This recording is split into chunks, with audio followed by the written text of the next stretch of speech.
할렐루야, 예수님의 사랑으로 성도 여러분을 사랑합니다. 구약 성경을 기록한 히브리어에는 원래 모음이 없었습니다. 자음만으로 문자를 써 내려갔고 사람들은 자음에 그들이 하는 모음을 더하여 글을 읽었습니다. 그들이 히브리어로 기록한 성경에서 하나님의 이름인 야훼 역시 마찬가지였습니다. 자음만으로 성경에 표기가 되었었지요. 이스라엘 사람들은 감히 하나님의 이름을 함부로 읽을 수가 없었습니다. 그래서 야훼라는 이름이 나올 때는 야훼로 부르지 않고 아도나이로 불러 성경을 읽었습니다. 그러다 보니 오랜 세월이 지나며 야훼의 이름이 정확하게 불리는 것인지 혼란이 생긴 것입니다. 사실은 한글 성경에도 얼마 전까지만 해도 야훼가 아닌 여호와로 표기가 되었습니다. 그러다가 저희 교단에서는 여호와보다는 야훼가 더 옳은 발음이라고 생각하여 야훼로 바꾸어 표기하고 읽게 된 것입니다. 지금도 교단에 따라 야훼와 여호와는 혼용해서 쓰고 있기도 합니다. 하나님께서 이스라엘 민족에게 명하신 세 번째 계명은 이것입니다. 너는 내 하나님 야훼 이름을 망령되이 부르지 말라. 야훼는 그의 이름을 망령되게 부르는 자를 죄 없다 하지 아니하리라.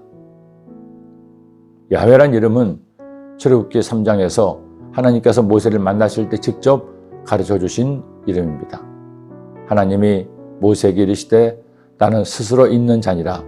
또 이르시되 너는 이스라엘 자손에게 이같이 이르기를 스스로 있는 자가 나를 너희에게 보내셨다 하라. 하나님께서 당신 자신을 가리켜 말씀하셨습니다. 나는 스스로 있는 자니라. 영어식 표현으로 하면 I am who I am. 나는 나다. 야훼의 뜻이 바로 나는 스스로 있는 자, 나는 나다입니다. 즉 하나님은 피조물이 아닙니다. 모든 물질은 지구도 태양도 사자도 물고기도 사람도 우주도 다 만들어진 존재입니다. 피조물입니다. 그러나 오직 한 분 야훼 하나님만이 스스로 계시는 분, 창조자라는 겁니다. 저는 요즘 우주의 기원에 관한 아울러 모든 물질의 구조에 관한 물리학자들의 글을 보면서 눈에 보이는 것이 다가 아니라는 사실을 뼈저리게 느끼고 있습니다. 우리의 눈으로 보고 있는 빈 공간도 사실은 비어있는 것이 아니라 전자기장과 같은 것들로 채워 있고 우주는 빅뱅 이후로 지금도 끊임없이 팽창하고 있다고 주장합니다. 과학자들은 그런 물질의 기원, 우주의 생성에 관해 연구하지만 저는 그런 책을 보며 한 가지 집중합니다. 그럼 그 우주는 누가 만들었냐고. 전자기장이든 중력이든 양자이든 그 모든 것을 만드신 분이 누구냐고. 어떤 과거로도 그 만드신 분을 증명하거나 알아낼 수 없습니다.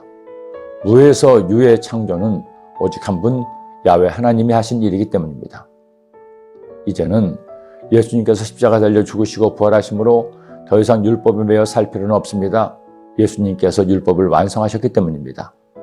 우리 하나님을 아버지라 부를 수 있는 양자의 특권을 얻었기 때문입니다.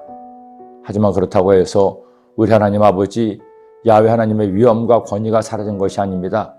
하나님께서 당신의 사랑으로 예수님의 대속의 은혜를 통해 우리에게 오셨지만 우리는 그분을 사랑하되 단순한 사랑이 아니라 나와 동등한 인간에 대한 사랑이 아니라 경외의 사랑을 해야 합니다.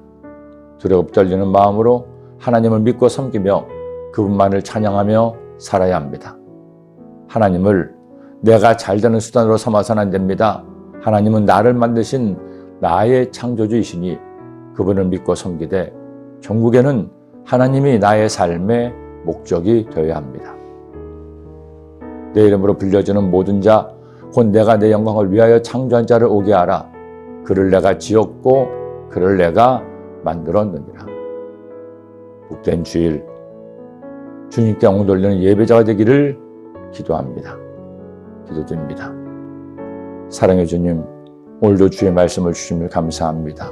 이 말씀 마음에 꼭 새겨서 하나님의 이름을 가장 고귀하게 생각하고 하나님을 높여드리는 하나님의 자녀들 되게 하여 주옵소서. 그런 주일 되게 하여 주옵소서. 예수님의 이름으로 기도드립니다. 아멘.